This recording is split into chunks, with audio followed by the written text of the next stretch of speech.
क्या नेपाल की तरफ से कभी भी पारस खरका सर जो है, वो एसीसी के, एशियन क्रिकेट काउंसिल के किसी ऑफिशियल पोस्ट पे आएँगे?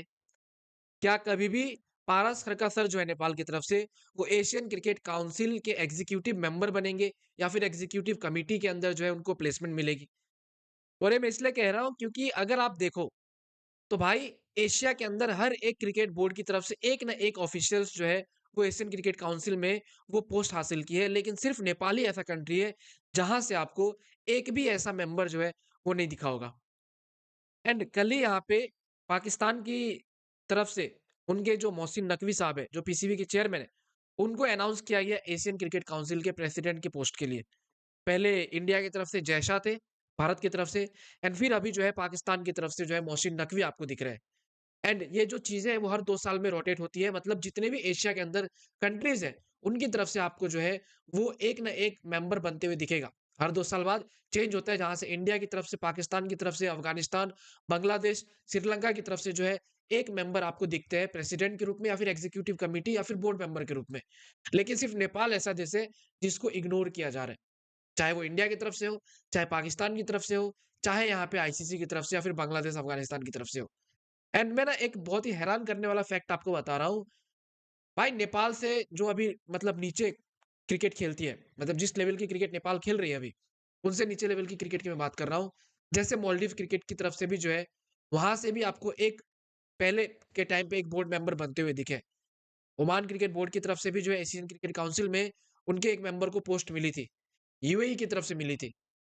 लेकिन सिर्फ़ और सिर्फ़ नेपाल ऐसा है, जहाँ से नहीं मिला है किसी को।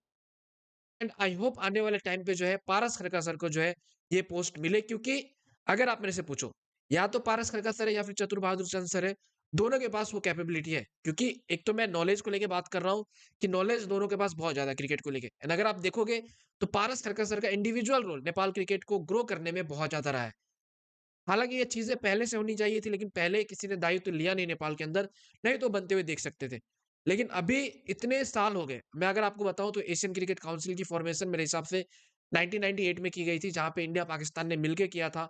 एंड एक जितनी भी एशिया में कंट्रीज है, उनके लिए किया गया था कि यहाँ की क्रिकेट ग्रो हो, एंड यहाँ से जो टीमें हैं वो निकल के वर्ल्ड लेवल पे खेले, ऑस्ट्रेलिया, इंग्लैंड, बाकी जो सेनास कंट्रीज है उनके साथ में।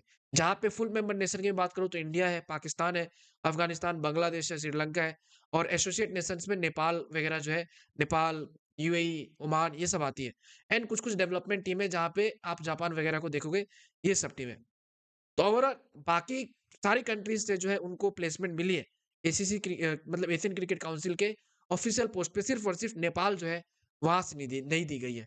एंड मैं चाहता हूँ भाई नेपाल के भी किसी पर्सन को ये एक मौका मिले, ये एक अपॉर्च्युनिटी मिले, ताकि एज़ अ नेपाल, मतलब एज़ अ कंट्री, भाई वो भी प्राउड फ़ील कर पाए कि चलो उनके तरफ से जो है कोई एक तो मेंबर बोर्ड का हिस्सा है एशियन क्रिकेट काउंसिल का। एंड मेरे हिसाब से लगता है कि पारस खरका सर जो है, वो परफेक्ट इंसान है जो इस रोल के लिए फिट होंगे, या फिर चतुर बहादुर चंद का भी आप नाम ले सकते हो।